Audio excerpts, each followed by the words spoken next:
Call the meeting to order. Good evening. Catherine, maybe we get a roll call vote, please. Sure. Good evening, everyone. Vice Chairman Dibble is absent. Commissioner Schrader, Present. Commissioner Zarguni, Present. Commissioner Miller, Here. Commissioner York is absent. Commissioner Gonzalez, Here. Commissioner Mandel is absent, and Commissioner Salazar Garza. Here. Quorum established.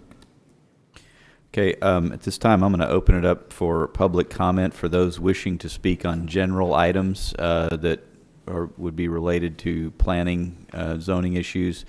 If you're here for a specific item, we will make time available to you at the time of that particular item. Or if it is in a group consent agenda, you will have time to speak on that with that group.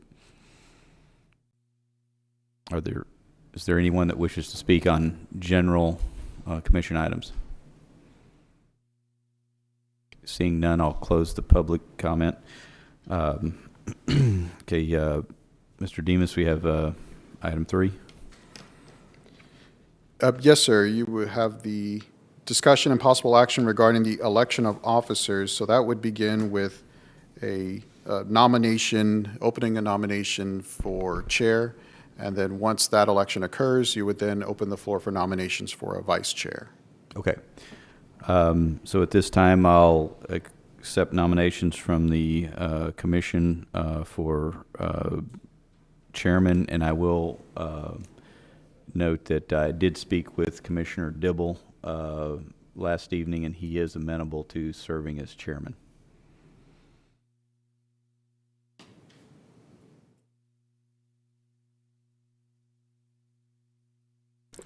Do we make a motion at this time or just nomination?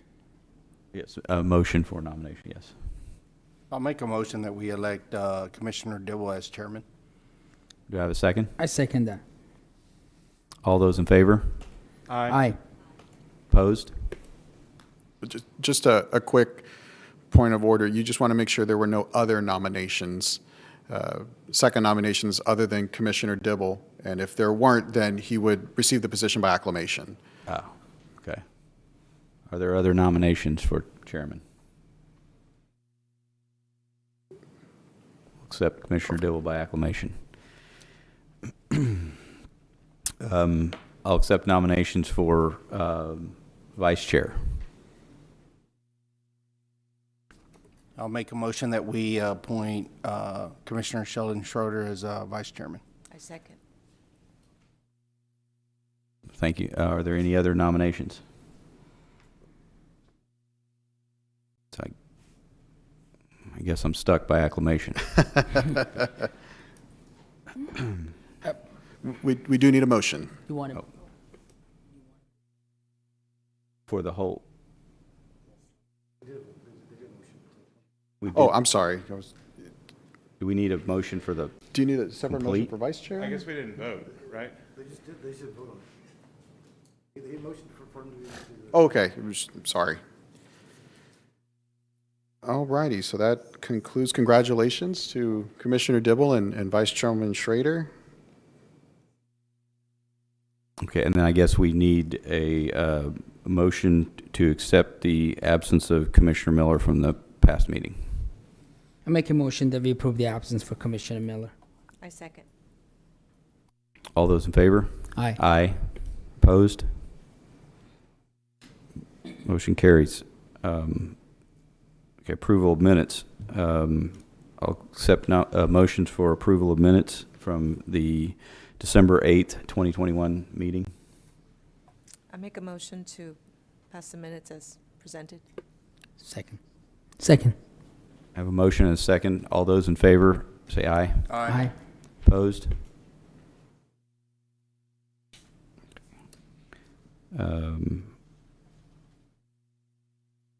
Okay, the annual report.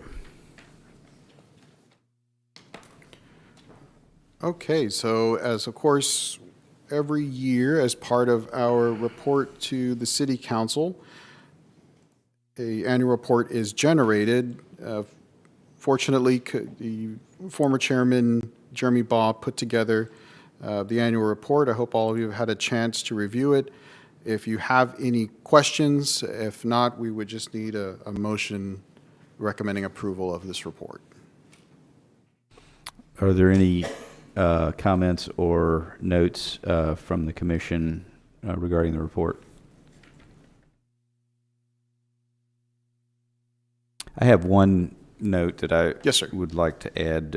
I do think it's important to acknowledge the commissioner's involvement on the strategic planning, area development plans, things like that, they're involved with on the public level.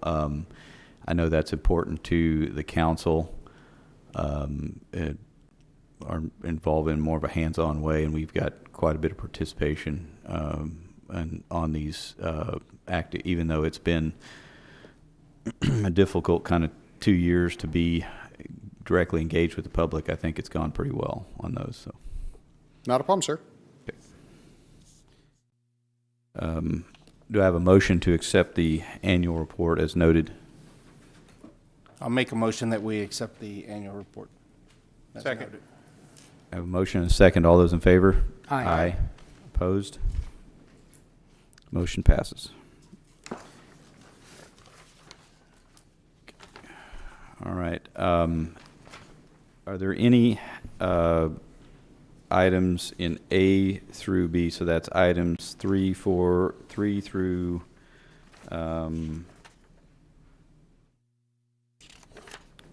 Is 20, 3 through 22, 20, correct? yes, 3 through 22. Yes, sir. Yeah, I'd Are like there to take, any of those items that the any commissioner would like to have pulled from the consent agenda? number 21, please. Okay. Any others? Okay, Mr. Demus will hear the summary of items 3 through 22, excluding 21. Yes, sir, not a problem. Okay, just for the record, Andrew Demas with Development Services, reading tonight's consent agenda, beginning with subsection A, plats, item number 3, J. Gutierrez subdivision, Block 1, lots 1, 2, and 3, a final of 4.712 acres. Item number 4, Highway Village, Section 3, Block 18, lots 5A and 5B, a replat of .735 acres. Item number 5, Island Business Center, Unit 1, Block B, lots 1A and 1B, a replat of 12.615 acres. Item number 6, Nueces Gardens number 1, lot 21C, a final of .482 acres. Item number 7, Riverbend Subdivision, Unit 5, a final of 12.23 acres. Item number 8, Cayo de Oso Subdivision, Section 5, Block 7, lots 17 through 29, Block 8, lots 4 through 16, Block 10, lots 1 through 19, a final of 12.302 acres. Item number 9, Airline Center, Block 1, Lot 1, a final of 3.288 acres. Item number 10, Jade Heights final of 23.39 acres. Item number 11, Clarkwood Annex, Block 1, lots 16 and 17, a preliminary of 30.73 acres. Item number 12, Meadow Park Addition, Block 25, Lot 1R, a replat of .287 acres. Item 13, Del Mar South Campus, preliminary of 42.5 acres. Item 14, Brooklyn Addition, Lot 32, Lot 1R, 1R, a replat of 2.484 acres. And item number 15, Saratoga Schools Subdivision, a final of 9.750 acres. Staff and the Technical Review Committee have reviewed the plats that were just read into the record and determined compliance with both the UDC, Unified Development Code, and the Texas Local Government Code, and recommend approval. Moving on to items 16 and 17, which is a paired item, both regard Port Aransas Cliffs, Block 214B, Lot 1AR, a replat of .383 acres. And attached with item 17 is a request for a sidewalk waiver. Staff recommends approval. Item number 18 and 19, similarly, both entail Suntide Industrial Tracts, Block 3, lots 1A and 1B, a replat of 4.32 acres. In this case, item number 19 is the sister item, which is a sidewalk waiver. Staff also recommends approval on this item. Moving on to subsection B, new zoning, item number 20, case number 0122-03, Church Unlimited. This is an ordinance rezoning a property at 3402 Rodfield Road. It is a request from the RS6 Single Family 6 District to the RS6 SP, which is Single Family 6 District with a special permit. This is in regards to the placement of a wall sign that's larger than what the UDC currently allows. Staff recommends approval. And item number 22, case 0122-02, RFW AG Limited, an ordinance requesting a rezoning at or near 6636 Yorktown Boulevard. The request is from the FR Farm Rural District to the RM2 Multifamily District for the construction of an apartment complex. Staff recommends approval. And if there are any questions, that concludes tonight's consent agenda. Okay, does the commission have any questions before I open it up for public comment? On any items 3 through 20 and 22. Okay, I'm now going to open it up for public comment for items 3 through 20 and item 22. If you'd like to comment on those, please tell us your name and address for the record and let us know which item you're speaking to.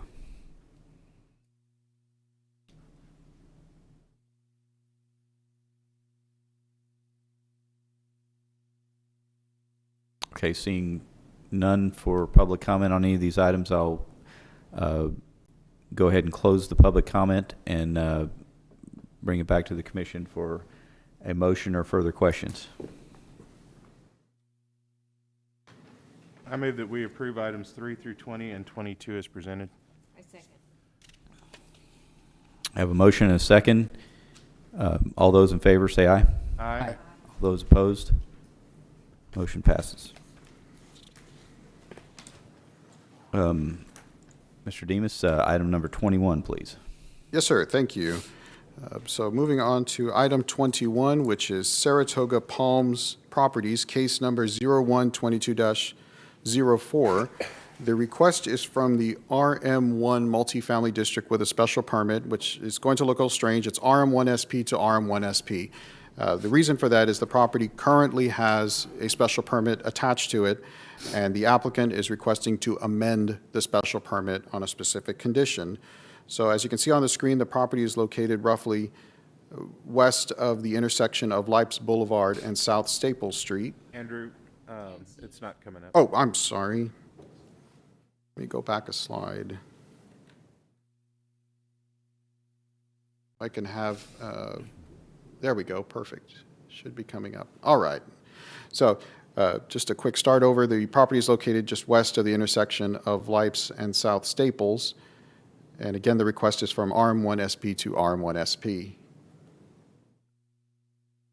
As you can see on the closer slide, there's a special permit that was applied for and approved back in 2015. The base zoning is multifamily, which is an apartment zoning district that allows a density up to 22 units per acre. And in this case, you can see surrounding other apartments that were approved along the Lipes corridor dating back to, in some cases, the mid-1980s. Most recently, outside of this special permit, the Incarnate Word Convent received its rezoning back in 2012. Of the 32 notices sent out, we received 0 in favor and 1 in opposition.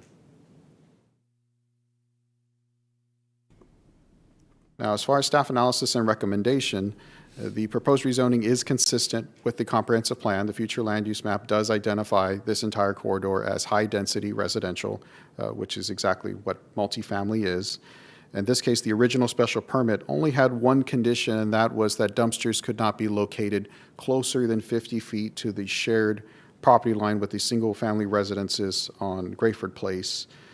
In this case, that condition would remain.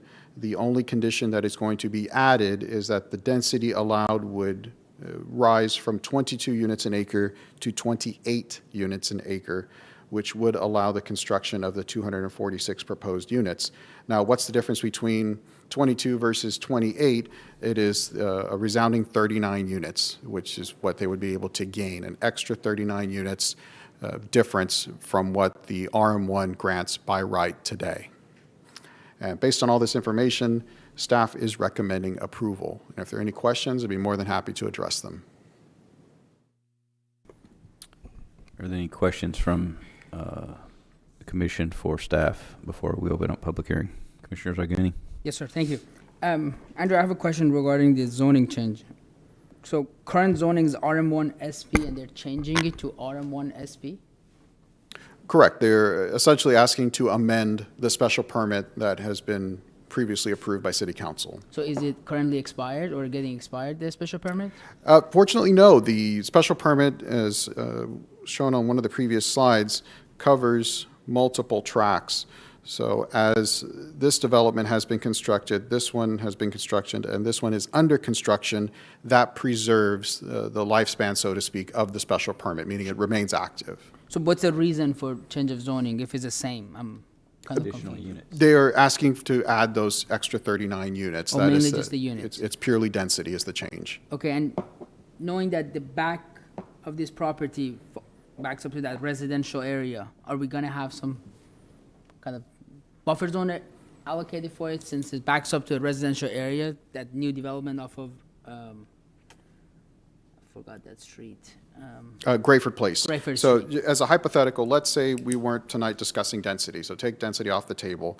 Regardless, as the property is zoned RM1, a buffer yard would be required, a fence would be required. The 2-to-1 setback of once you cross a certain height threshold, that is still required. So those boxes remain checked and are set by the Unified Development Code. So they could remove as many conditions as they would like or add as many conditions as they would like. No matter what, those rules still apply, driven by code. Okay, so, because my point is that, I remember a couple of weeks ago, we had the zoning case regarding Cimarron, Yorktown, that we made an applicant do certain buffer zone to accommodate the residential area. I want to make sure if that's the same protocol is being used to create the same consistency for everyone. It's similar, and the reason it's similar is that imagine the other property you were trying to prevent perhaps going to RM3, so you chose RM1 with a special permit.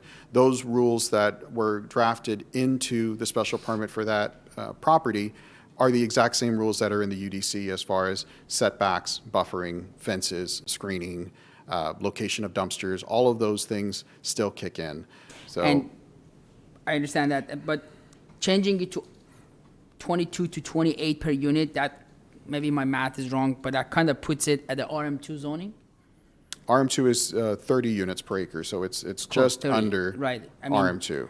And is it because of the financial aspect of this project they're asking for? I mean, I'm just trying to understand the reason for adding the zoning, because it backs up to a residential area, and personally, I do have a concern for that, because we want to make sure that creates enough buffer zone, and same as we've done with other projects. So, I mean, they've got this special permit 2015, and all of a sudden coming in and asking for it. I just want to exactly know what the motivation. I understand they want to get more units, but we also want to make sure that the residential neighborhood doesn't get affected, because how the layout and the site plan of their project may Sure. affect the residential area. The sole reason is density. It's to gain those extra 39 units. Is there a site plan that they have provided it? There is a rough sketch that I saw, but as many times, sketches are conceptual. Conceptual. And they're not binding unless it's usually attached to some type of plan unit development. So it's, at times, a site plan can be great because it gives you a picture to work off of, but it can be a downside because it can be misleading that you're anticipating a certain design and the design can change because as you mentioned, as those code requirements are factored in, things like parking, what might show 200 parking spaces, the designer at the end of the day might say, I can't fit 200 or I can fit 300, and that design is inherently going to change. And if you don't mind, sorry, correct me if I'm wrong, I noticed on the notes that they said they want to get 270 units or something, is that correct? 246. 406. So this subject property is an L-shaped property, is that correct? Correct. So right next to the left of it where it says RM1 SP 2000, is that being already constructed? It's under construction as we speak.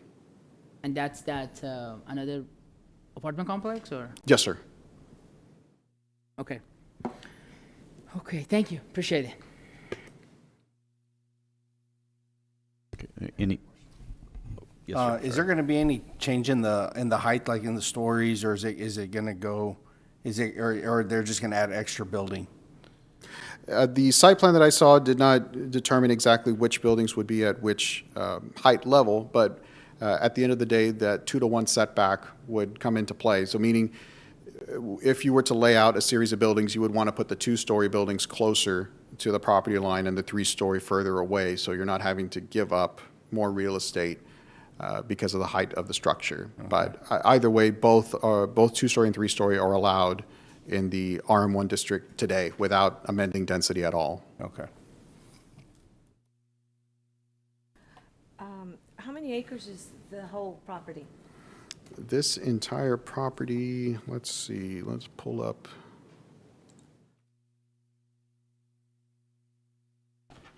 $246. Is 9.43 acres.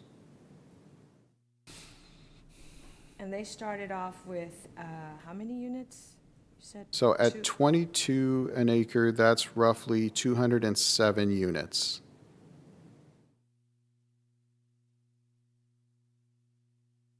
Okay. And now they're asking to add in another 39. Approximately 40, so 39, 40, depending on, there might be a square foot here and there that will change 1 unit difference. Yeah, I'm a little curious myself, just like Commissioner Zamoni, Cameron, to find out just exactly what was their motivation to go ahead and increase on the amount of units that they want to put, being that it's not even 10 acres.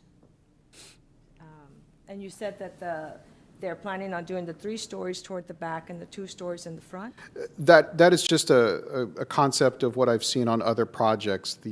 A formal site plan showing elevations has not yet been submitted, but what I've seen is just typical design. So as Commissioner Zarguni mentioned on the previous case, going back a few planning commissions, that was the design they chose to follow, was to have the 2-story closer to the residences. But by no means is that any type of requirement. The only requirement of the code is the 2-to-1 setback based on the height of the structure.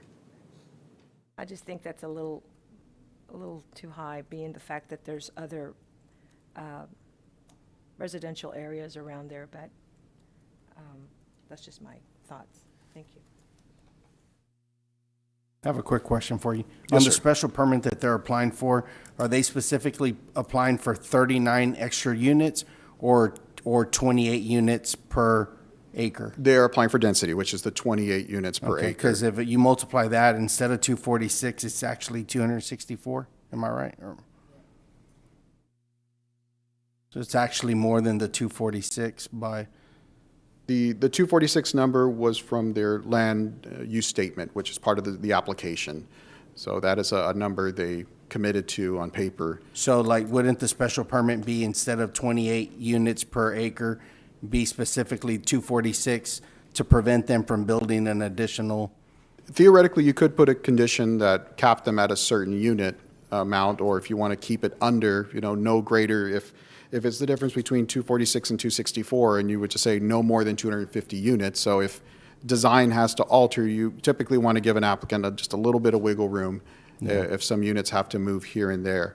I would say also that since the future land use is high density, technically the applicant could ask all the way up to RM3, which is 33 units an acre, and it would still be consistent with the comprehensive plan.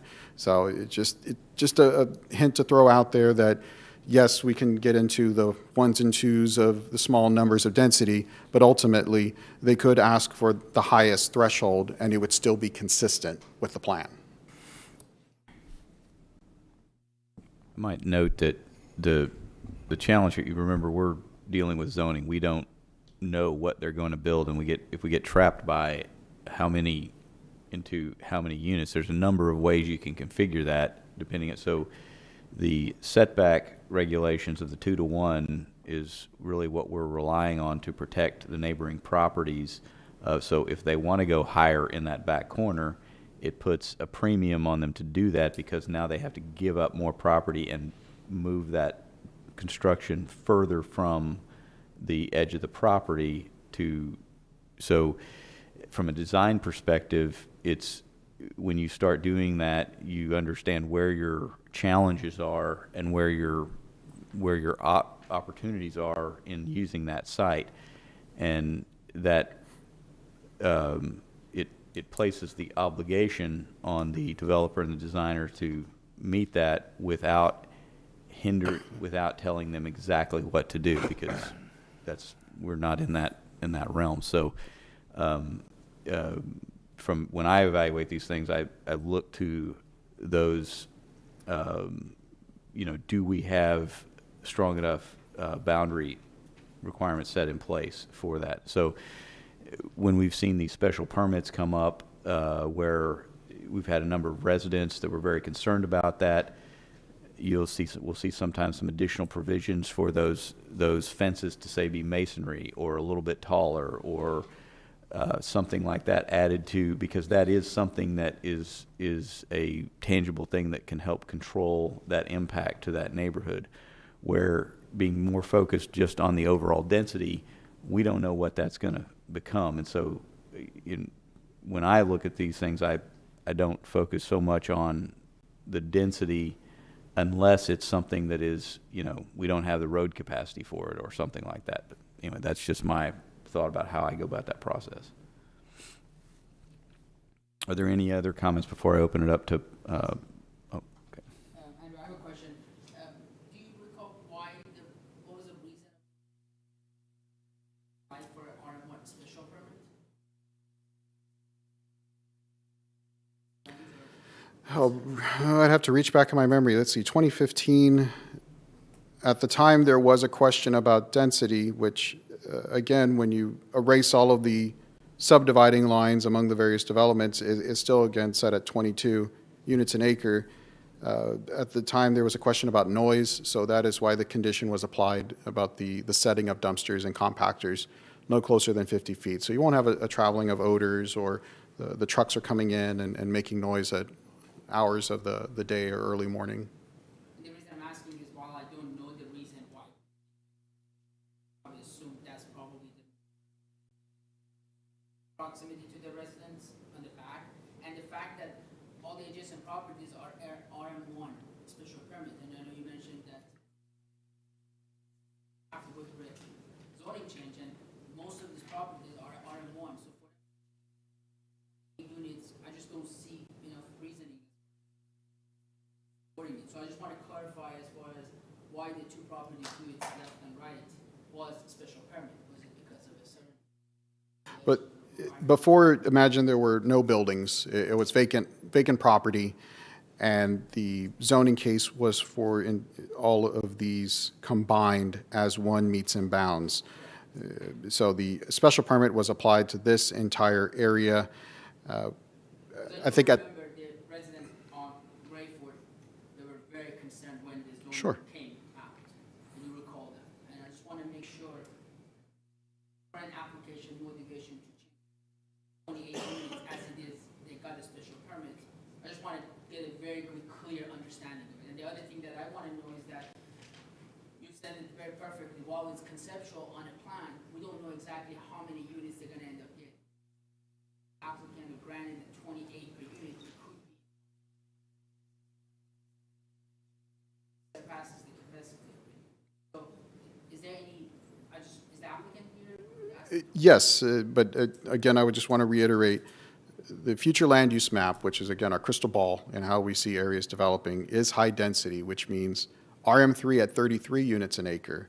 I'm sure at a much significant higher threshold than 247 or 264 is recommended for this property. So Why wasn't applied back then?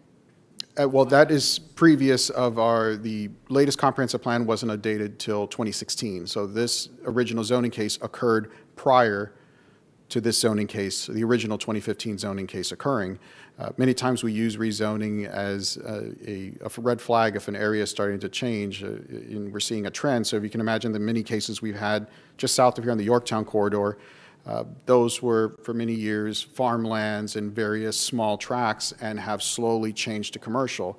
On the Plan CC of 2016, that entire corridor, except for those in Kings Crossing side, was colored the red to signify commercial, meaning, yes, it's not commercial today, yes, it's not platted, but eventually we will see commercial development. Very similarly, keeping in mind none of the Incarnate Word Convent didn't exist, and these two tracts didn't exist at the time of Plan CC, but there was a trend towards seeing a pocket of apartments at high-density residential.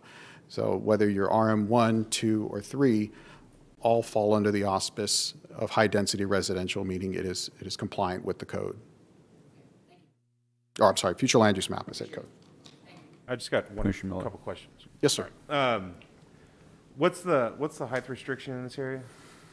Height restriction, I believe, is 35 feet.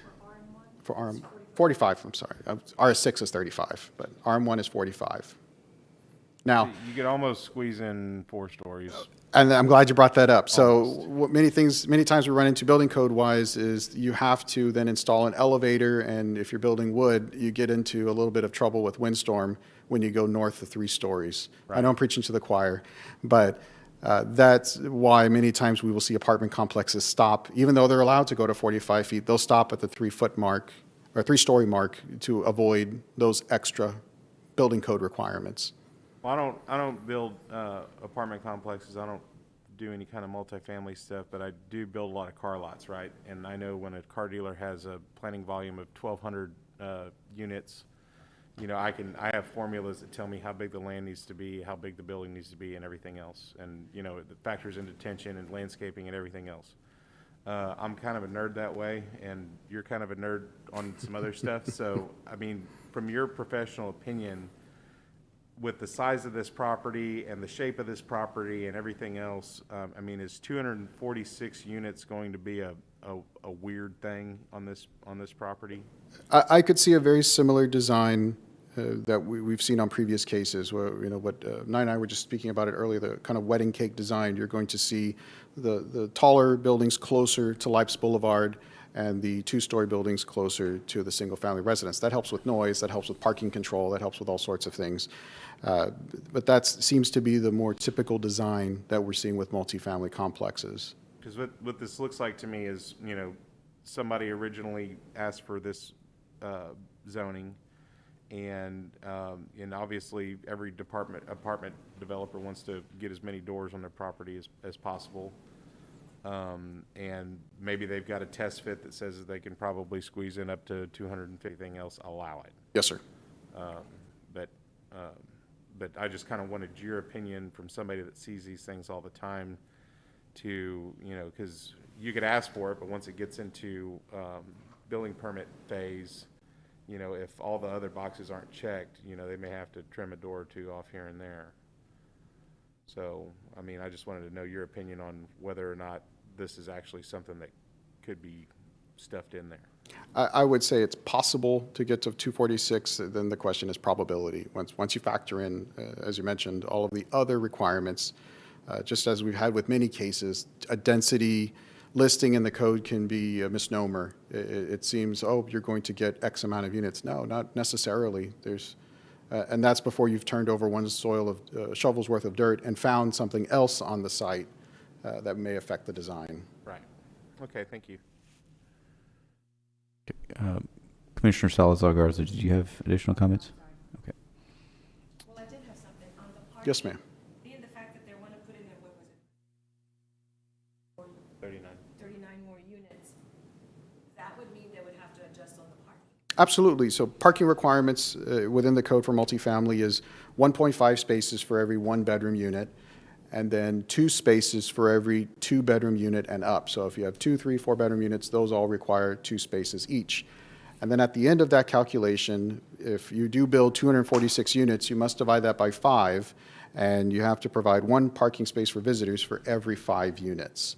So it's very quick to rack up the numbers, and that's where it helps at the end of the day, the mix between 1 bedroom and 2 bedroom, or maybe 3 bedroom, to determine exactly how many parking spaces you'll need. And that changes all the way up to building permit submittal. They're planning on doing that as well. It's a code requirement. It won't be a choice.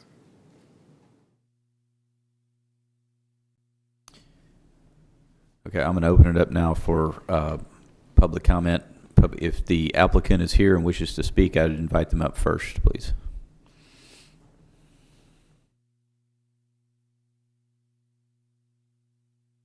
Good evening, Murph Hudson, Urban Engineering, 2725 Swanton Avenue. We're the engineer representing the client. Austin Martin is here as the client and the developer. A couple of things I'd like to bring up about some of y'all's questions. As far as the buffer yard requirement is concerned, the buffer yard required for RM1 is the same whether we do an RM1 special permit or not. The buffer yard does not change. It's the same. We have to comply with the buffer yard. We plan to comply with the buffer yard. So that's not an issue of the special permit. With regard to the density, the reason that 28 units to the acre was chosen was because the way the ordinance is structured, it's based on units per acre. The client will show you the site plan, and they want to do 246 units. If we did 27 units to the acre, that gets us about 253 units, and that was a little bit close to our 246 in case there are some changes that come up. So we bumped it up to 28 units to the acre instead of 27.5 or something like that. So that was the reasoning behind the 28 units per acre. With that, if you have any questions, I can try to answer any of the technical questions regarding ordinances and the reasons we did what we did. Austin can present to you their plan. Austin? Yeah, and I'm Austin Martin, the developer on that. And this is our site plan on it. We've accounted for the buffer. I know that was a big concern from day one. That's Murph had let us know. We've got a landscape buffer back here, 80-foot setback off of the rear yard. Nowadays, like the more modern style in the buildings is doing corridor loaded, larger buildings. So there's fewer buildings. There's more units in the buildings. So, you know, when you drive by, it's going to look like a less dense apartment complex. There's just more units in it. So this one, we've got clubhouse incorporated into one of these buildings. There's a big courtyard area with a pool, cabana. This is 246 units right here with 21 extra parking spaces. It's adhering to all the the current zoning requirements, open space. You know, we've provided extra parking. The only thing is the density. And, you know, just with the more modern buildings, they're larger, there's more units in them, and that's kind of where we're at with it, so. Questions? Yeah, I have a question. Yes. Is this a conceptual layout, or has it been designed according to code, the measurements, and, you know, like more of a careful consideration? Because obviously we can all have a conceptual layout of it, but this could be less or more. So I kind of want to really know, based on this drawing you're showing us, how accurate this is going to be. Yes, we've spent several months working with Murph, our architect has, making sure that we've checked all the boxes on code requirements, parking. These buildings are actually buildings that were built in another project, or one of our architect's projects near the Dallas area. So I mean, they're, you know, to scale. Full working drawings we're planning on starting tomorrow, seeing how this meeting goes. So, you know, we'll have actual sets here in a couple months, but this is very close. The architects that we use have done a lot of multifamily complexes. This is our third one that we're working with them on. So, The reason I'm asking is because I asked Andrew if they had any site plan that shows the number of units, and yes, obviously. sir. Yeah. Okay. I do want to just know that for my own curiosity, because For sure. conceptual makes a big difference versus what we can actually do on a project. So I want to know if this has been carefully looked at in terms of sizes, measurement, codes, and so forth. So, okay, thank you. Yes, yes, sir. Mr. Zarduni, in reference to your question about 2015, the original RM1 special permit, the property owners did that at the time based upon a potential buyer that potential buyer ended up passing on the project and walked away. And the property owner continued to market it. And these folks, this developer has come in and looked at the property and decided that the 246 unit mix is what's appropriate for the property. And so it's not like they went back and tried to change things or anything like that. This is a completely new developer, completely new site plan, completely redone. And yeah, we've spent the last several months working on this site plan, making sure that we comply with all the ordinances. Okay, thank you, sir. Appreciate it. Thank you. Any other parties wishing to speak on this item?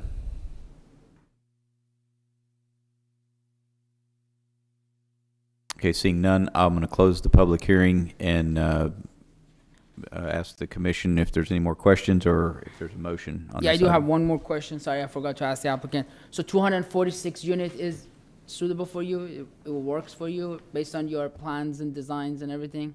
Yes, sir. Okay.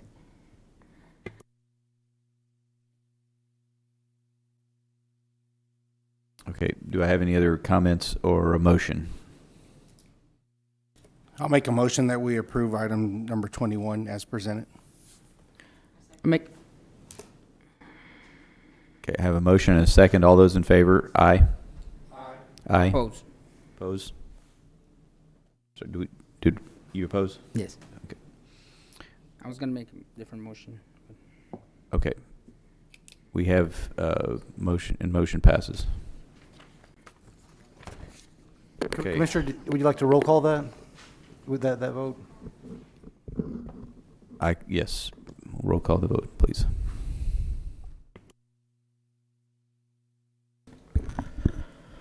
Okay. The motion is to approve the item as presented. Vice Chairman Dibble is absent. Commissioner Schrader, Vice Chairman Schrader, Aye. Commissioner Zarguni, Oppose. Commissioner Miller. Commissioner York is absent. Commissioner Gonzalez. Aye. Commissioner Mandel is absent. And Commissioner Salazar Garza. Aye. Motion passes.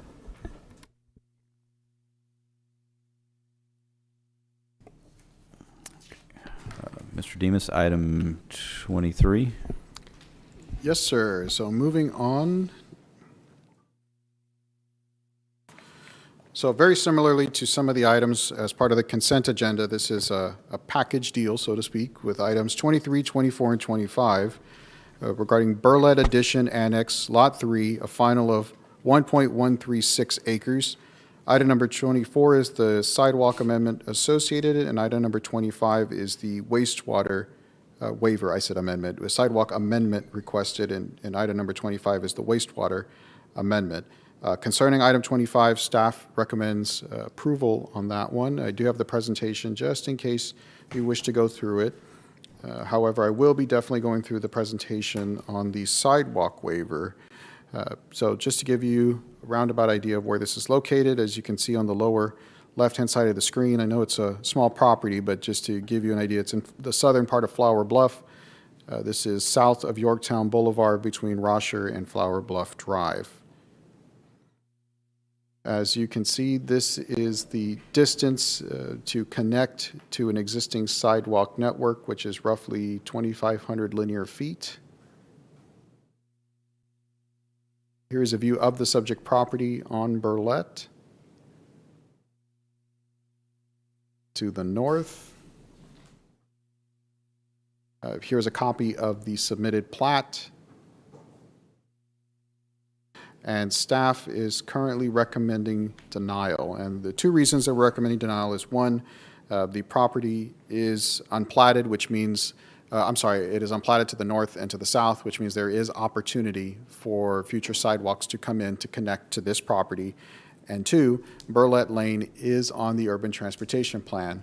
So that was a disqualifier when it comes to what we look at as far as potentiality for administrative waivers.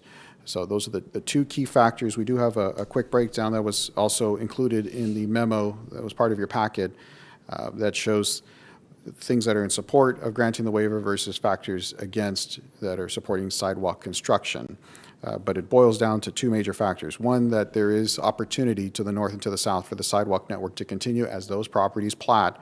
And two, Burlette is on the urban transportation plan, which calls for having a 5 to 8 foot sidewalk along this street. And if there are any questions, I'd be more than happy to address them. Do you have any questions for staff on this item?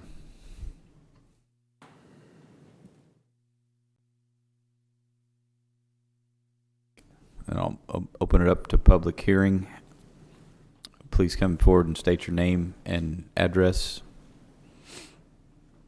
Where I currently live or this address? Where you currently live, sir, Okay. please. The name is James R. Owsley, Ousley, and I live at 4609 Mars Hill Drive, in Corpus Christi, Texas, Country Creek 1. My question is on the sidewalk. There is not a sidewalk anywhere close to anywhere in this area at all. And going south, that is not going to be developed absolutely at all. Ernie Butler owns that. We bought this property from him. He has nothing planned out for that property to plat it, to do anything with it whatsoever. And in fact, when we pass away, this property goes back to that estate. So I'm just saying, this will be a sidewalk to nowhere. I mean, north of us, south of us. So I'd please like a waiver on it. Thank you.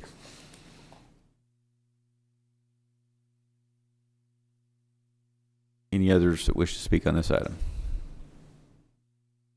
Okay, seeing none, I'm going to close the public hearing. I'm going to entertain a motion or further comment. Andrew, could you pull Yes, up the pictures again?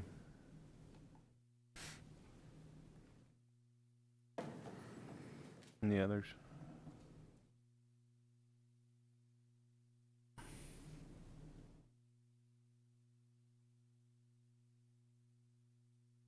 And Burlette Lane is Yes. obviously not much of a street. One lane. It's one lane. It was surfaced in 1968 and it's never been. So it's literally Burlette Lane, as in it's one lane. Right. Telephone lines already come in on the other lane, right down that road. Okay. That's the only, I just wanted to take one more look at it. Yes, sir. Explain why you denied it. Sure. So we do have, as you recall, we went through various text amendments over the years, one of them being creating an administrative waiver process. And that's where we look at the developed frontage of each street to see if a sidewalk would be required. Now, of all of those qualifiers that you must meet, one of them is it cannot be on the urban transportation plan, it cannot be on the ADA master plan, it has to be within a distance to the sidewalk network. There's various factors. The two big factors in this case is that whenever we look at continuing a sidewalk network is, are you the last, essentially the last stronghold, meaning properties on either side of you are platted and you are just the missing piece. And in this case, this is an unplatted property amongst other unplatted properties, meaning the potentiality is there that someday these could develop and have a sidewalk network continue. Second is Burlette Lane is on the urban transportation plan. So when development comes in, that developer, when they have to plat, will have to bring up Burlette Lane to the standard. That's why on the plat photo you see a street dedication, meaning we have to ask for the width of the right-of-way today.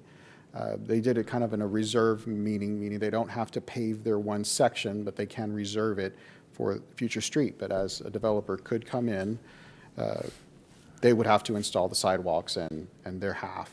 If Planning Commission were to choose to do a half street, let's say, as one example, to construct that other half of the street. But there's nothing right now on that Burlette Lane or even, on the corner?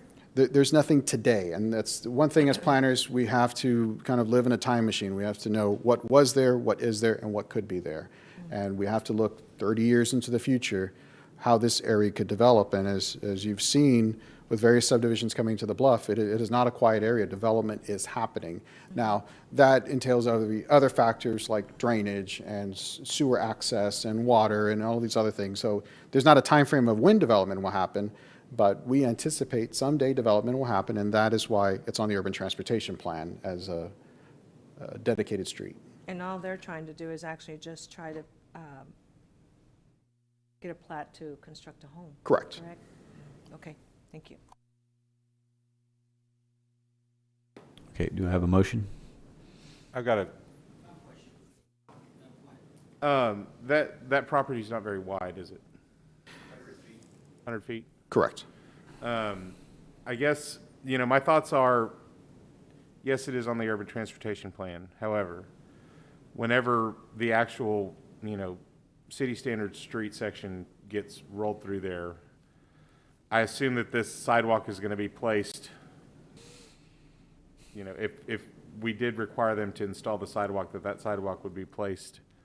What would that street section look like for Burlette if the UTP is So your filled? the sidewalk essentially would be just outside of that property line, shared along Burlette Lane. Similarly, we had a case not too long ago along Yorktown in which they would have to install the sidewalk on the inside of the bar ditch on the side of the road. So you would have edge of pavement, bar ditch, then sidewalk, property line.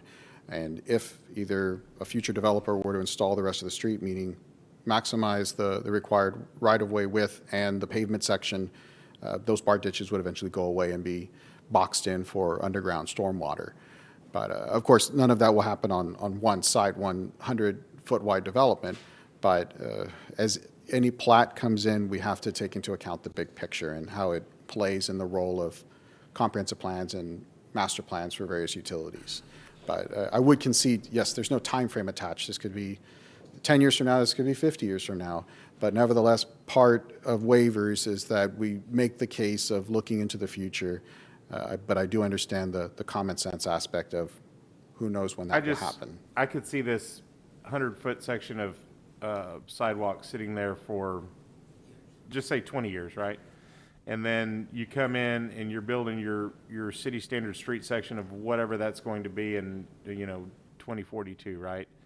And you're dealing with a 20-year-old piece of concrete that's been sitting there by itself for 20 years, and it's going to get all beat up, and it's inevitably probably going to get replaced by the contractor anyway. So, I'm inclined to, on this particular case, acquiesce to the applicant's request. But that's my feelings on it. So is that a motion? Well, I think Cameron might have had a question. Yes, sir. Go back to that slide, please, one more time. The photo or the, The one that shows site plan. Is there any residence right next to either side of the subject property? I believe there is one residence to the north and a few across Burlette Lane. And of course, none of those have. Correct. But there is one to the right, left of the property? To the north, yes, would be, if you're standing in front of the property, would be to the left. Okay, thank you. And both of those properties are still FR, and they just have houses on them because that was before Precisely, yes, sir. annexation, or, okay. All right, well, I'll make a motion that we approve the sidewalk waiver for item 23. Have a motion and a second. All those in favor say aye. Aye. Aye. Opposed? We still need approval of the wastewater waiver. Yes, we still just And need the plat. resolution on number 23 and 25. You can, I would think you could read both at the same time if you'd like. Okay, so we need a motion on the accepting the plat and the wastewater Construction waiver. construction which, waiver. Staff does Thank you. recommend approval on. I make a motion that we also approve items 23 and 25 to approve the plat as well as the wastewater exemption, Construction waiver. construction waiver, sorry. I'll second. Have a motion and a second. All those in favor? Aye. Aye. Opposed? Motion passes.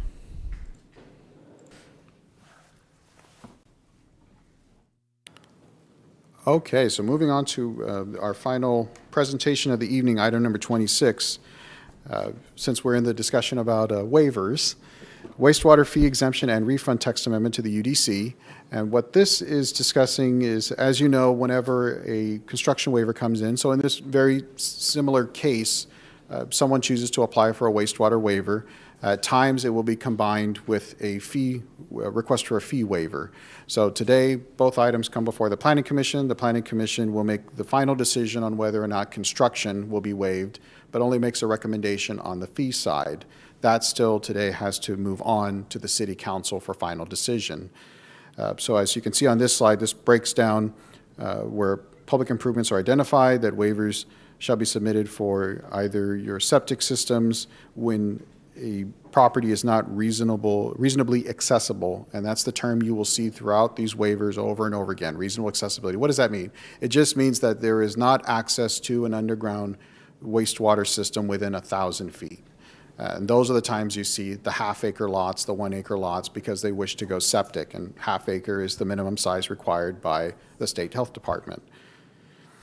Now, that is where Planning Commission would recommend approval potentially of a construction waiver. Now, when it comes to fee exemptions and refunds, again, along with the infrastructure conditions, those are assessed during the plating process. The fees collected, like every other lot and acreage fee when it comes to wastewater, goes into that specific trust fund. Similarly, every lot and acreage fee related to water goes into that trust fund. So that is where the fee goes. Fee exemption may be requested if wastewater construction is waived, meaning, just as I said, if Planning Commission chooses to waive construction, the applicant can also request to waive the fee exemption, or be exempt from paying fees and waive that amount of lot and acreage fees. But again, today, ultimately, City Council has to make the final action, that final decision. Now, the owners, when it comes to, let's say they did pay and they chose not to request a fee waiver, and they said, I just owe X amount of $1,000, I'll go ahead, I got my construction waiver, but I'll pay the fee. After so many years, in this case 10 years, but not more than 20, the owner can request a refund of those dollars. So if just for an example, I paid $1,000 of lot and acreage fees, and no construction has occurred in my area, if X amount of time has passed, I can turn around and request that fee. Now, it is the owner at the time, so if I'm a developer and I'm paying in, I as a developer do not get that money back. The homeowner will be the one to request that refund, and they would have to be vigilant about keeping up to date of when that clock starts to tick down.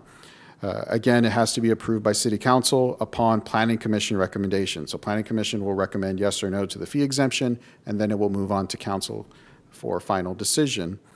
This is just a quick map to show roughly about 30 plus various fee exemptions that have occurred throughout the city. As you'll see, most are clustered.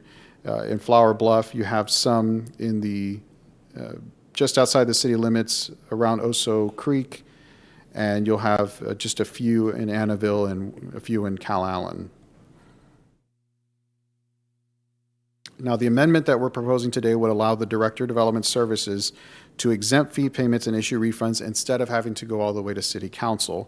The criteria for that would be the property is located outside of an area that will not receive service within 15 years, which is, again, mirroring the same time frame we're using today of when a person can request refund. Similarly, criteria for refunds, again, this is about the property owner, not the person who ultimately develops at the beginning, but the ultimate property owner would be the one to make the case for refund.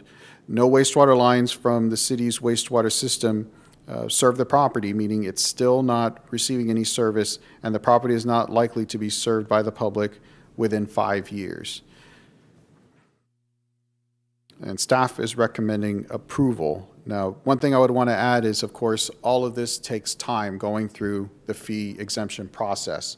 As you know, the state of Texas places a shot clock on all plats.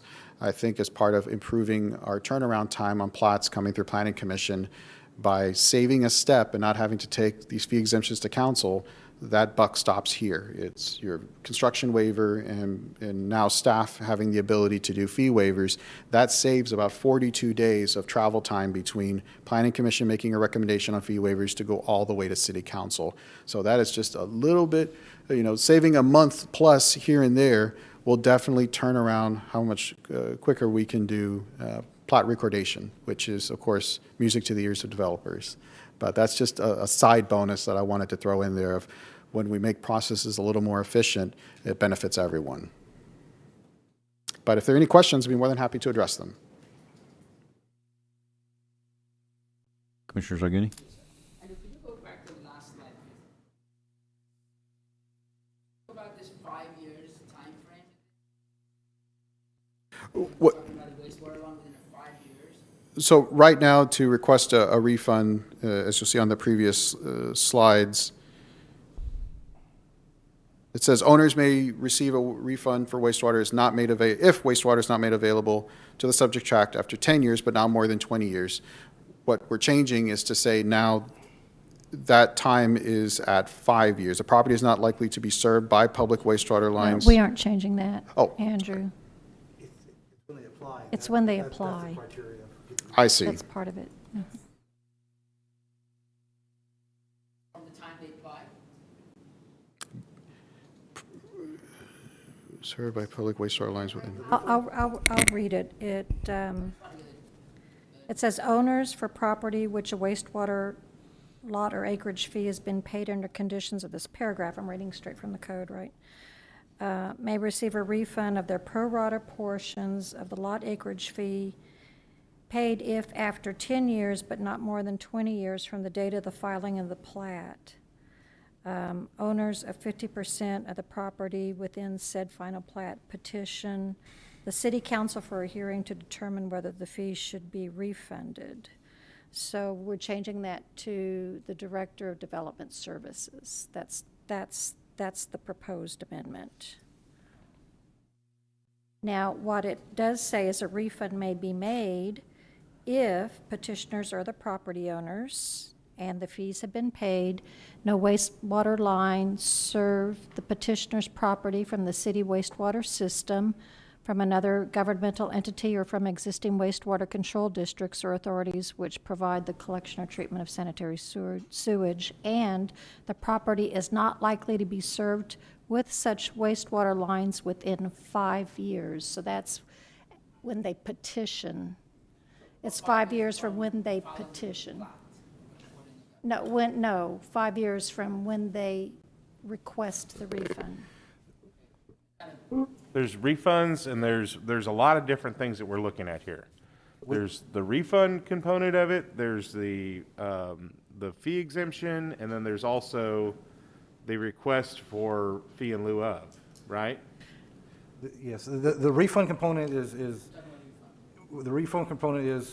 after the plat's recorded, if after 10 years has elapsed, if they're still out wastewater, then at that time they can petition for the refund. And then the criteria is, well, okay, we haven't reached you in 10 years, but will we make it to you in the next 5? So, in other words, if it's scheduled on a capital improvement plans, or if we're aware of a project, then they would not receive the refund. And the refund is only based on property that's not your land, right? Or The fee that was collected at the time of plat, the lot and acreage fees for wastewater only. So if the developer paid the fees, then 20 years later, if that person that owns the house at that time still doesn't have sanitary sewer from the city to their property, they can ask for that money back that the developer paid 20 years prior. whether it's platted. No, it's already been It's platted. platted. It's been platted. It's Yeah. platted. My questions are, right now, the reasonable threshold is 1,000 feet, right? So if you're at 1,001 feet, then you can pay you pay the fee in lieu of, or you don't pay the fee in lieu of at all? Well, that would first determine if you were eligible for a construction waiver. So that still has to come to Planning Commission. The fee in lieu is the kind of the other half of the coin, the other side of the coin, regarding just fees. So 1,000 feet is strictly, I shouldn't say strictly, but primarily for the application of a construction waiver. That's what initiates the whole thing. The second part is determining whether or not we agree with a fee waiver. And so, Is there any distance, like say you're 3,000 feet away or anything? I mean, does everybody have to by default pay the lot and acreage fees? yes. Okay.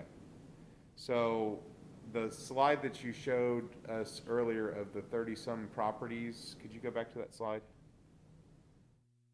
Those are all people that have been exempted from fees? Correct. Yes. And does anybody know, round numbers? Yes. How many have actually paid the fees? Oh, how many have paid? How many have paid the fee? Well, they never paid, they were exempted. So not $1. Well, no, I'm saying, so you got 30 that were, outside the, that don't have city services, that weren't charged the lot and acreage fees, right? So what's the city's exposure for these refunds is what I'm kind of getting at is, is there 500 properties out Sitting there? out there for, the clock is ticking, so to speak. Right. I would say that, well, there's not really a hard number. Just in my experience, when I've seen folks request a waiver, it depends on how high the dollar amount at the end of the day is. If it's a few thousand, they usually just chalk that up to, I'll pay the fee. It's Right. because if I'm paying application fees and I'm losing time to go through this fee waiver, I'm costing myself $5,000 to save $2,000. So that's the finance that plays into a role. But there's not a count of how many folks are sitting on a shot clock of, as it's ticking down the 10-year mark to make them eligible to see if we're going to reach them in 5 years. Because I really don't like the position that this puts us in from the get-go, because, either everybody has to pay the fee or nobody has to pay the fee, in my opinion. I don't like having to look at everything on a case-by-case basis, because everything that I've asked you thus far, other than that lady looks poorer than this person or whatever, coming up, sitting at that podium, it becomes a really, I don't like being put in that position on you have to pay the fee and you don't. And that's an excellent point in favor of impact fees. Impact fees is kind of a great equalizer. And that is something it's right on the horizon. It's coming. Those master plans are being wrapped up. I'm hoping by, I think fall was the last estimate that we heard for the master plans. And then that kickstarts impact fees coming before this very board, a briefing. So you won't have this collection of pro rata and lot and acreage, all of those fees everybody pays goes into the impact fund, so to speak. And then council through CIP and various other processes are determining where those dollars are going to be spent. So everybody just pays. But I am kind of concerned on this refund process because, how much money's in the trust fund? How many eligible people are there out there If I may. that could request this refund? How quickly could that break that trust fund? Yeah. We've had very few refund requests. Well, probably. For one thing, they have to wait 10 years before they can request a refund. Yeah, and I'm sure And, that 99% of them don't even know that they're owed a refund. Right. Or eligible So- for a refund. So, If Commissioner, I haven't done any research, but we also, I think, just from my time coming to planning commission meetings, a high percentage of exemptions are granted. So it's a rarity, I would say, that somebody applies for exemption and it's denied. It has happened, but it's not. It's more common that the exemption is granted. Therefore, there's no fee collected and there's no refund. so, I mean, do we have the authority to get rid of the fee? It's, I think if you took that road, it's going to come right back with impact fees. So Right. you're saving for a brief amount of time. And I see the necessity for impact fees and everything else. I just don't like being put into the position where we have to decide one way or another who gets, because there's 30 people on here, and is there 80 others that paid their fee, or You know, and they may have paid the fee, like you said, out of convenience. Oh, it's only $1,000 bucks, I'll pay it. I don't want to go down to planning commission and argue this, and I don't want to deal with Andrew anymore, and blah, blah, blah, blah, blah. It's probably my fault, no worries. Yeah, the Andrew tax. Well, this is just an observation on this, but I mean, I think I don't see much of a downside in that. I mean, we already have this on. We already have to do this one way or the other. That what's on the table here is just it takes the, at least the way I understand it, it takes council out of the loop. So the real beneficiaries to me on this are likely to be individual single homeowner applicants that they avoid the time expense to go through that process because we're able to make that determination right here and it's done. Now, whether how we feel about an individual case, whether we've decided the right way or the wrong way, or we're on the fence or whatever, this doesn't change that, for we have to do that anyway. It's just whether or not it goes on to council. And so, So I need to make sure I understand this correctly. We would be still hearing these cases, or the Director of Development Services would cut out Planning Commission and council?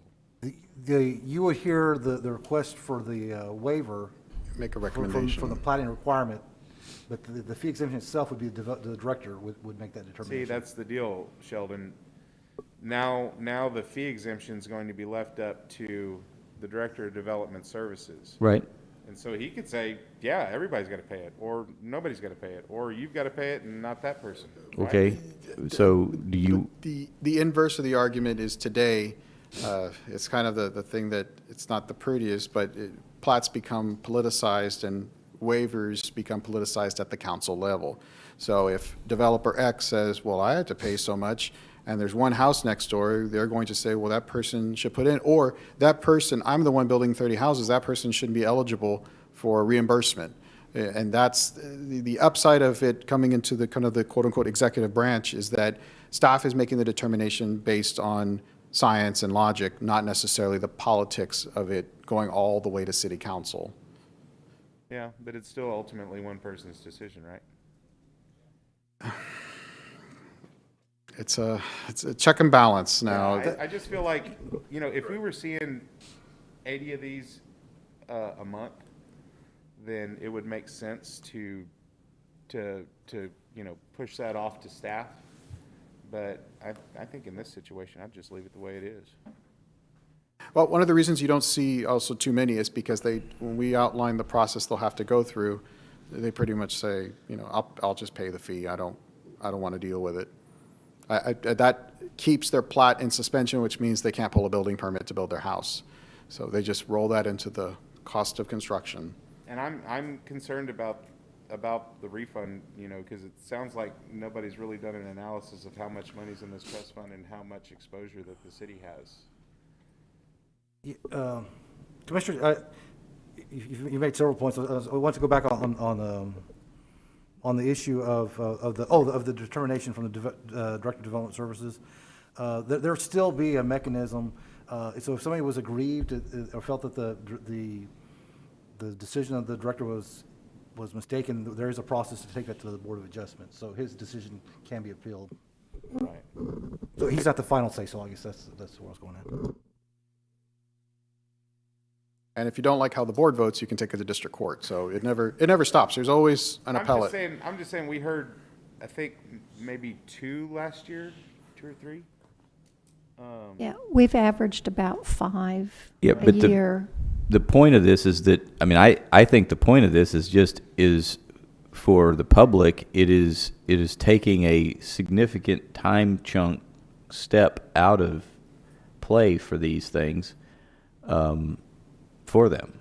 And so, I think my gut feeling is that this is going to be more favorable to that homeowner that wants to go build on that available land out there, and they've got enough land to do an aerobic, a septic system, and that's all, they can go get that permit, and all that's clear in the, the presentation, and that's available to them. And then so it's done at that point. I mean, between being here and the director's decision, it's done, and it doesn't go another 40 plus days. Is that what you said? 42 days. To go through council, where if it's a developer one, there's just not many of those tracts left where you're doing, you know, half acre, 3/4 acre home sites in areas that that don't have sanitary access. And there's more of an onus on you as a developer to say why, because theoretically you have more capacity to extend that, you know, development. If you really want to do that larger development or get the home sizes down, then you have to connect to wastewater. You have to go that distance. So to me, this looks like a win for these individual residents that we get here. That's the way I'm looking at it. Assuming the director is by default going to accept the fee waivers. Well, yes. So that's kind of where I'm hung up, you know. Completely understand. I think you and I are glass half full, half empty on that one. Well, I'm gonna give the director the benefit of the doubt.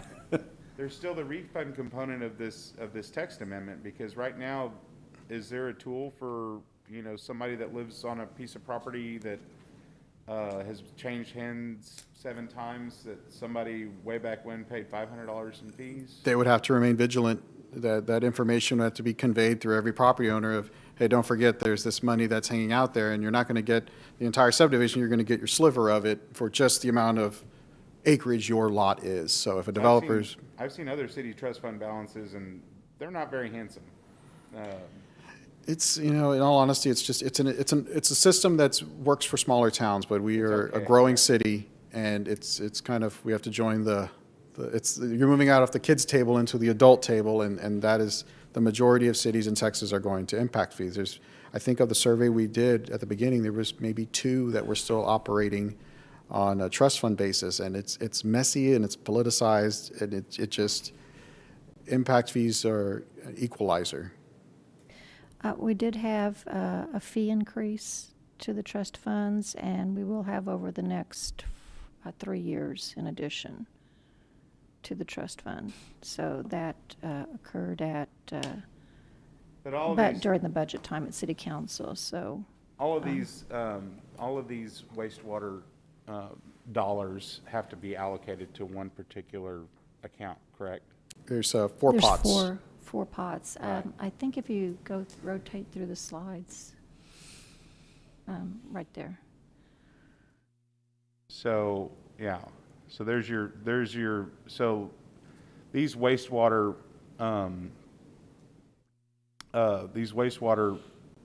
fee exemptions, or these fees, lot and acreage fees, it's for wastewater and domestic water, or go back to the other one? You'll have trunk systems, which are your larger lines, and then the collection lines. But it's all wastewater, or it's wastewater it's and? These are water and wastewater, two- and these are, that's water, that's and then domestic this is wastewater. Right. That's what I'm saying. So you got your 4 pots there, and these are balances as of September 30th, 2021. Correct. You know, I don't know, you know. And there are projects in queue, so they're still on the road to council. So this is just a reconciled number of projects up to this point that have started to receive payments. There are still those in the queue that are on their way to council for yes or no vote to But reimbursements. These aren't, you know, like, let's say the lot and acreage fees were paid in Cal Allen, and there's a utility improvement or utility extension project in Flower Bluff, right? The guy that pays the money in Cal Allen, you know, there's nothing that says that money can't be used for the project in Flower Bluff, right? Correct. Kind of like the fee in lieu of on the park stuff and stuff like that. Oh, well, the park's a little bit different. There's Park's boundaries, different. but There's some teeth in that one, but this one, the money can be used citywide, right?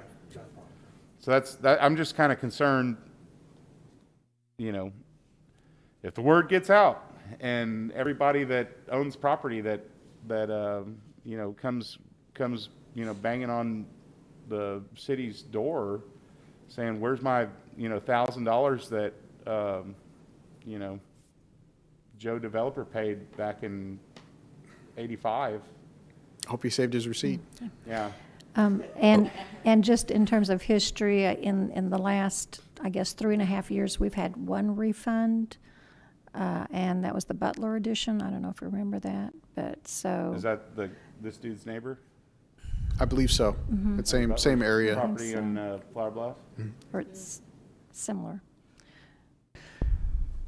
So, but again, I don't think whether I mean, this amendment, it doesn't solve that question one way. I mean, we still have that one way or the other. So that's what I'm just now understanding, is that the refund process is still, is already. Yeah, it's already there. We're already doing it. Okay. Right. So this doesn't change that. The question you're asking, I mean, to me, the question that speaks to what you're asking about is, what is the timeline for impact fees? Because this is really an interim measure, Right. is what this is. And what was that again? That was like 5 years out for the potential adoption of impact fees? No, Didn't we see it? It was the last time we had a discussion. First, it had to be the master plans to be complete, and that's supposed to be wrapped up this year. And then immediately it was going to start the impact fee discussion. Oh, okay.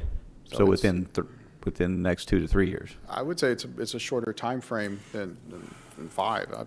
Okay. Well, we would be finished with it before the bridge is finished, but I'll say Yeah. that. I saw something a while back, and this was probably already a year ago, that was projected to take 5, I think when they were first discussing it, maybe that was it. So that's not realistic anymore, but, I think that's the real item that speaks to the question you're asking in that regard, because otherwise, I mean, anything we do here regarding this doesn't change that. And the reality of it is I think if someone, I mean, my gut feeling is that by the time you really add those up and you add up the potential ones in the future, there's just not that many areas that are, because it is sort of self-limiting, because when you can't get you can't have a bunch of applicants, because they have to have enough land to put in a septic system anyway. So the number of your applicants is not going to, like, all of a sudden exponentially go up or something, because the structure of having enough land to do the septic system is the limiting factor anyway. So, And only recently it was reduced to half acre. Before, many years, it was 1 acre. yeah. Okay. Well, I'm still of the opinion that this should still not go in solely to the Director of Development Services, because, there's no assumption that we can make whether or not he's going to assess the fee, waive the fee. I mean, there's a criteria that you have to follow, right? I mean, it's not Correct. like it's your opinion, like how you're feeling that day. I mean, Right, it's not Yeah. I ate lunch and wind's blowing to the north, so yes, I'll grant just like the everything exemption. else, it's going to be. There's a like- criteria, just like the sidewalk waivers that we were discussing about check boxes, and there's qualifiers. Very similarly to any exemption, there has to be criteria that's met. but it's criteria meant for like distances, right? So 1,000 feet, but still ultimately.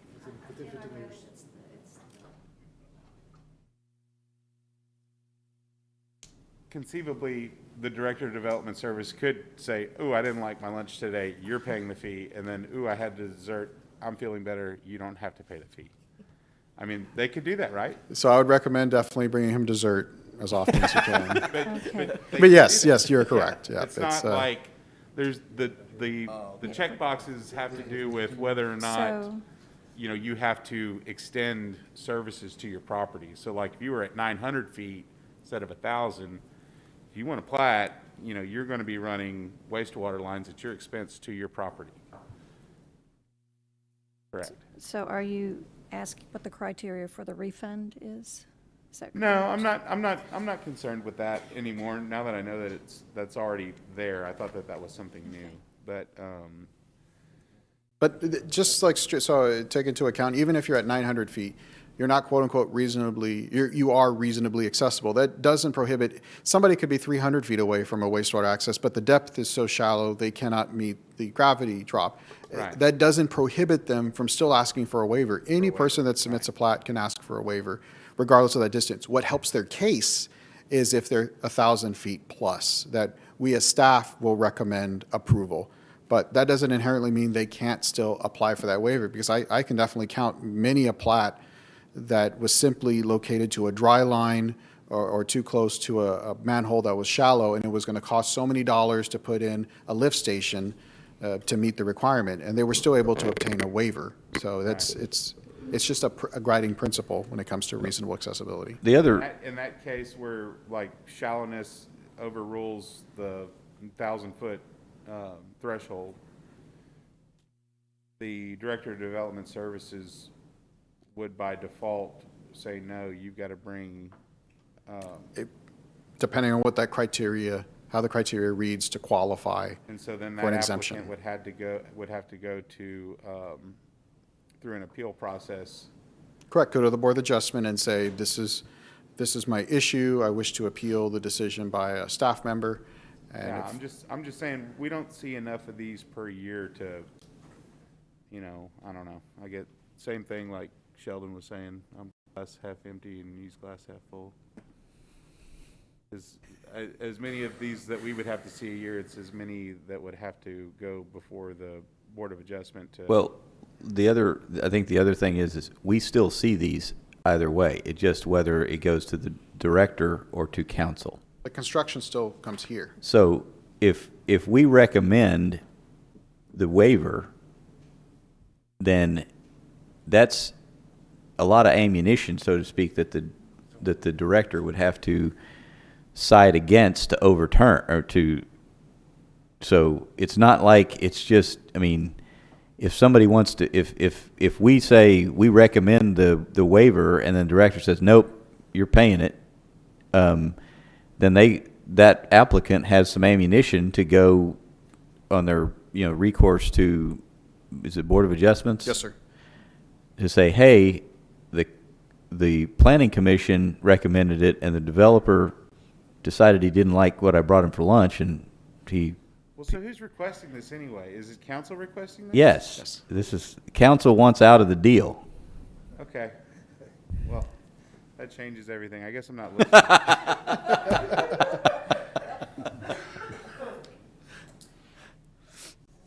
Sorry. I didn't like my lunch. That was a good discussion. My ham must have been a little rotten. I'll make a motion. Great.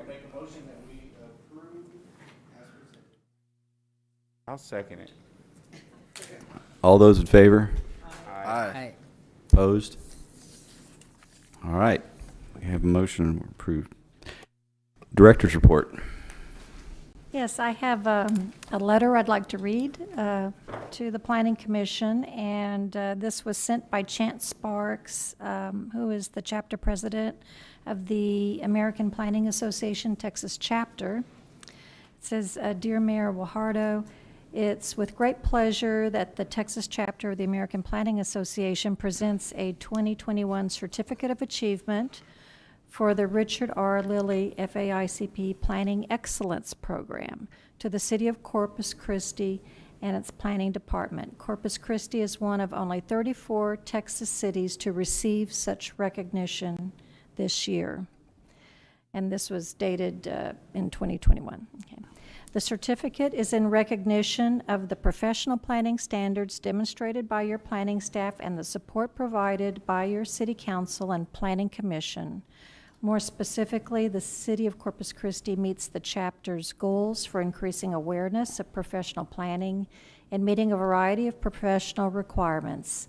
Please share this award with your City Council, Planning Commission, and staff. The Board of Directors and members of the APA Texas chapter thank you for your continued support of your community's planning program. With warmest regards, Chance Sparks. Wonderful. Well, I think that's very commendable, also considering, I mean, the job that staff has done in, what was it, 2005 when or somewhere out there, we didn't even have a planning department. So in the years since, we've really come a long way in putting that back together, and you all have done a great job. Thank you. That concludes my report. Okay, any future items for the good of the commission? All right, then we're adjourned. Thank you. Thank you.